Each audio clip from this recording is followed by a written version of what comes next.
Edhe shikojmë se si mund të krijojmë një digital clock në Excel. Si fillim po heqim pjesën e gridline-it, po vendos një zonë rrethuese, po e bëj atë merge, pra nga menuja home, bëjmë merge në center. Mund ta ngjyros këtë qeliz dhe në këtë adresë po vendos funksionin me emrin now. Dhe funksioni me emrin now thjesht të vendos datën dhe orën tani. Mund të vendos center, mund të rrisë edhe fondin, por po editoj për mbajtjen e saj. Po çekoj në pjesën time dhe po e marr të një formati, për shembull këtë jetë me plot. Mund ta ndryshoj font size-in. Meqense orat ka një lloj tipi të ndryshëm, do doja të merrja një lloj tipi të dhënash, i quhet digital 7. Atëre, shikoni që nuk është. Ne do ju tregojmë se si mund të shkarkoni ju fonte të ndryshme. Nëse shkoni në Google dhe shkruani font digital 5, në këtë sajt 1001 ju mund të shkarkoni. Pra nëse gjeni një buton me emrin download, pra po të ulem e poshtë, kemi butonin download, dhe ato shkarkohen si në formë zipi.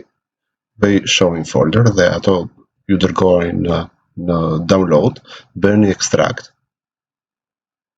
Pra mund të keni ose WinRAR ose file zipin. Ai u kthyen në folder, hape folderin dhe këto file, përveç failit të readme, mund t'i kopjoni dhe do t'i dërgoni diku. Shkoni në this PC, në pjesën local disk C, në pjesën window, poshtë fër nga tastiera, sepse duhet të shkojë në një folder që quhet emri fonts, pra poshtë mbajsh font shtypur, dhe këtu thjesht bëj paste. Po klikoj.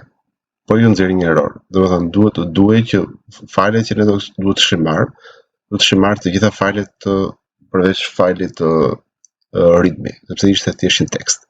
Atëre e mora, po e largoj atë, pra fontet kështu kopjohen dhe vendosen. Nëse kërkoj përsëri tani të shkoj dhe të marri përsëri fontin, ai nuk ndodhet sepse kërkon që ti ta mbyllësh një herë Excelin dhe pastaj të hapësh. Atëre po e bëj një save in, po e lë në desktop, po e vendos një emër.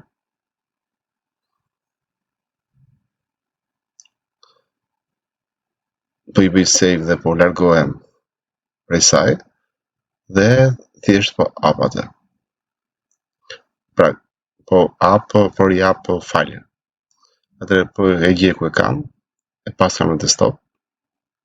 Tani nëse klikoj në qelizë dhe kërkoj për fontin e saj, pra shikoni si doli.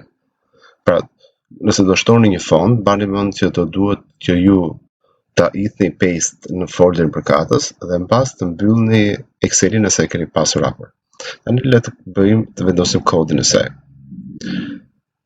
Shkojmë në insert, marrim një modul dhe në pjesën e modulit po krijojmë një modular, pra një sub me emrin, po vendosim një emër këtij subi, pra run time, po hapim klapat që të kemi dhe po bëjmë enter.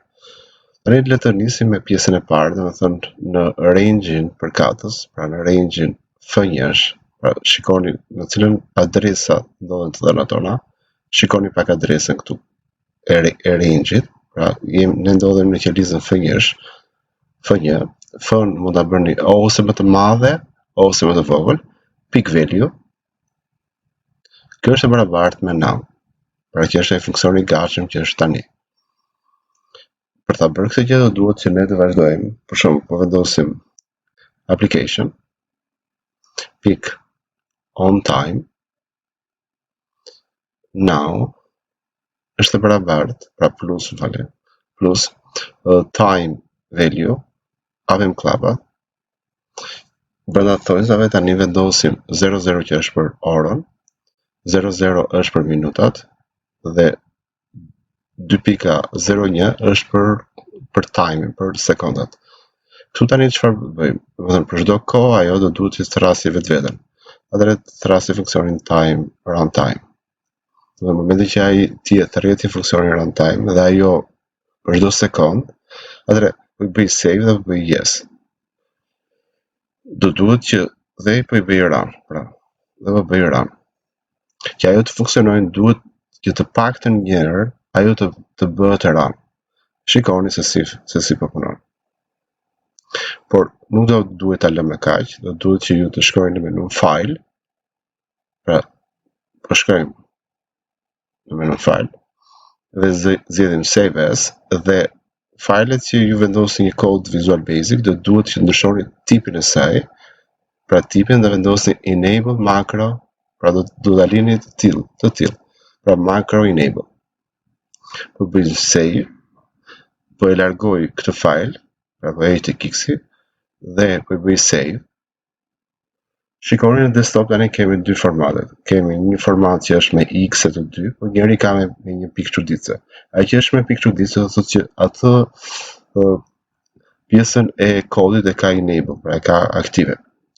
Shikoni që ajo nuk luan, pra sekonda nuk luan, kurse kjo e ka enable pjesën e por shikoni edhe kjo, domethënë në sekonda nuk luan, sepse do patjetër që në momentin e parë ju t'i bëni run.